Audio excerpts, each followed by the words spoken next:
अस्सलाम वालेकुम नाजरीन, हाईटेक न्यूज़ के खबरनामे में आपका खैर मकदम है। मैं हूं नेहा खान। नजर डालते हैं आज की अहम खबरों पर।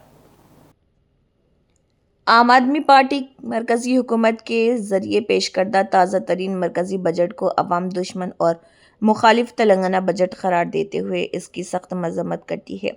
ये मुल्क की तारीख का सबसे मायूस कुन और बदतरीन बजट तालीम और सेहत की देखभाल मुल्क की बेहतरी की बुनियाद है, लेकिन मरकजी हुकूमत ने इन दोनों शोबों को मुकम्मल तौर पर नज़रअंदाज कर दिया। तालीम और सेहत के लिए कुल बजट का 5% भी मुख्तस ना करना ये ज़ाहिर करता है कि ये हुकूमत आम लोगों से कितनी लाताल्लुक़ है। और तालीम के शोबे को 1,39,000 करोड़ रुपए मरकज़ ने नौजवानों के मुस्तक़बिल को गिरवी रखा। मरकज़ को बताना चाहिए कि बेरोज़गार नौजवानों के साथ मुल्क किस तरह आगे बढ़ेगा। मरकज़ ने जानबूझकर तमाम प्रोजेक्ट फंड्स को तेलंगाना की वजह से ज़ेर इल्तवा रखा। इलाकाई रिंग रोड, हाईवेज़ और रेडियल रोड्स के फंड्स रोक दिए। वो मेट्रो फेज़ 2 की वजह से 50% फंड्स फराहम ना करके तेलंगाना की तरक्की में रुकावटें डाल रहे हैं। इन बातों का इजहार आम आदमी पार्टी तेलंगाना रियासती कन्वीनर सुदर्शन ने किया। మీడియా మిత్రులందరికీ నమస్తే. నిన్న మనకి కేంద్ర ప్రభుత్వం వచ్చేసి బడ్జెట్ని ప్రకటించింది. అంటే సండే కూడా ప్రభుత్వాలు పనిచేస్తాయి అన్నట్టుగా చెప్తూనే నిన్న బడ్జెట్ని ప్రవేశపెట్టడం జరిగింది. అయితే దీంట్లో దేశవ్యాప్తంగా మ్యాక్సిమం అంటే మనకు కావాల్సింది విద్య, వైద్యం అనేది మోస్ట్ ఇంపార్టెంట్. ఈ రంగానికి అనేది ఎప్పుడైతే బడ్జెట్ని కరెక్ట్గా ఇస్తేనే దేశం అనేది డెవలప్మెంట్ దిశలో వెళ్తుంటుంది. దాన్ని మాత్రం పక్కకు పెట్టేసి ఎంతసేపటికి ఏ విధంగా ఇస్తారంటే మనకి దేశవ్యాప్తంగా వైద్య రంగానికి చూసుకుంటే ఈ విధంగా ఉంటుంది. ఎంత తక్కువ అంటే ప్రతిరోజు పాపులేషన్ పెరుగుతూనే ఉంటుంది. ఆ టైంలలో వచ్చేసి వైద్యానికి ఇంత అంటే పెంచడంలో ఎంత మ్యాక్సిమం వచ్చేసి మొత్తానికి విద్యా వైద్య రంగాన్ని కలిపి 5% అంటే విద్యకు వచ్చేసి మ్యాక్సిమం 1.5, సో రెండు మధ్యలో ఉంటుంది. మిగతాది వైద్యానికి పెట్టుకుంటే ఈ టైప్లో మనకి ఎంత 2022-23 చూసుకుంటే 86,000, 89,000, 90, 99,851, 1,65,000 రూపీస్ ఇట్లా పెడుతున్నారు. అంటే రోజు రోజుకి మనకి హెల్త్ ఇష్యూస్ వస్తున్నాయి. ఆ పొల్యూషన్ ఏమవుతుంది, హెల్త్ ఇష్యూస్ రోజు రోజు పెరుగుతున్నాయి. మరి ఈ విధంగా ఇంత తక్కువ బడ్జెట్ ఇస్తే అంటే దేశంలో జనాలు ఏ విధంగా వచ్చేసి వాళ్ళ హెల్త్ని కాపాడుకుంటే ట్యాక్సులు కడతారు కదా. సో ఆ విధంగా చూసుకుంటే దాంట్లో వైద్య రంగంలో కూడా బడ్జెట్ ఇచ్చే దాంట్లో ఫెయిల్ అయిపోయింది కేంద్ర ప్రభుత్వం.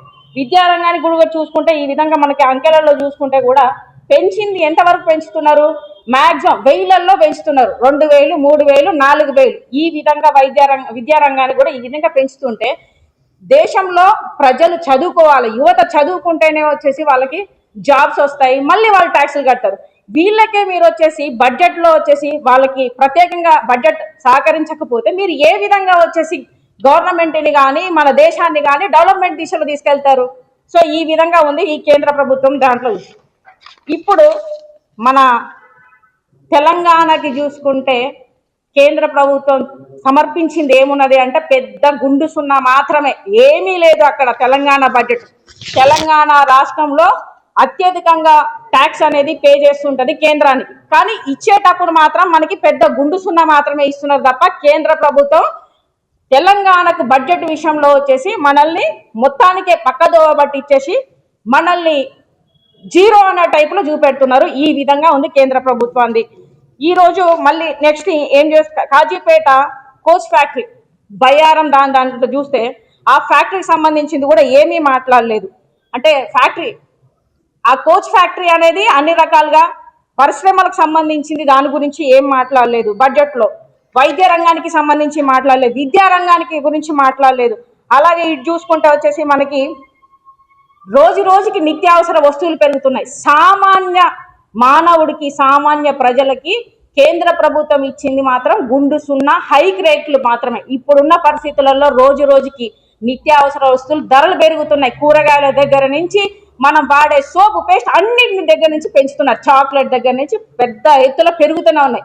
సామాన్యుడికి మీరు వచ్చేసి వాళ్లకు బెనిఫిట్స్ ఇవ్వకుండా మీరు ఏ విధంగా మన రాష్ట్రాలను డెవలప్ చేస్తారు, దేశాన్ని డెవలప్ చేస్తారని చెప్పేసి మేము ఆమ్ ఆద్మీ పార్టీ నుంచి అడుగుతున్నాం.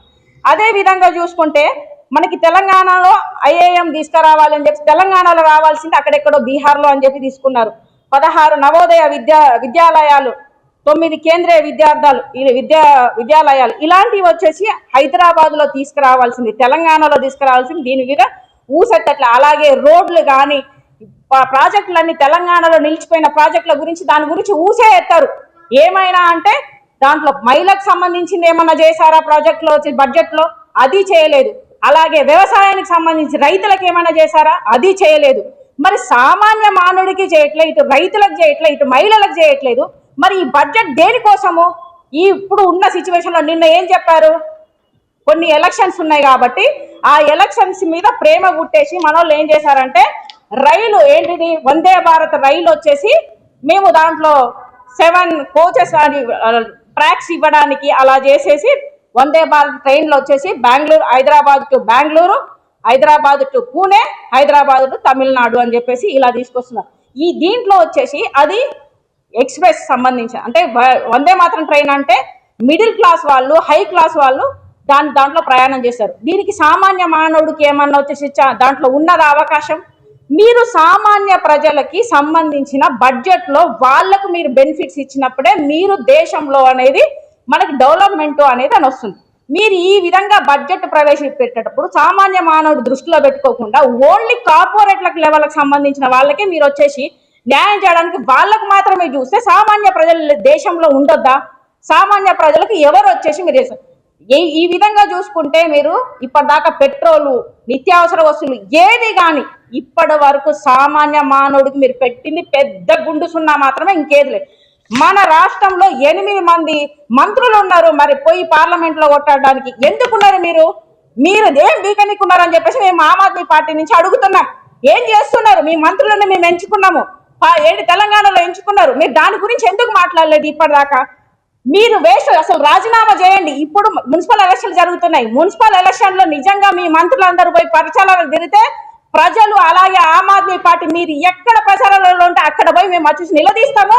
అలాగే మీ మీద ధర్నాలు కానీ ప్రజలతో పాటుగా వచ్చేసి వాళ్ళకి సహకరించుకుంటా మీరు ప్రభుత్వాలను అడగట్లేదు, కేంద్ర ప్రభుత్వాన్ని తెలంగాణకు రావాల్సిన పన్నులను అడగట్లేదు అని చెప్పేసి ఖచ్చితంగా మేము ఎదిరిస్తామని చెప్పేసి ఈ ఆమ్ ఆద్మీ పార్టీ ద్వారా మేము తెలుపుతున్నాము.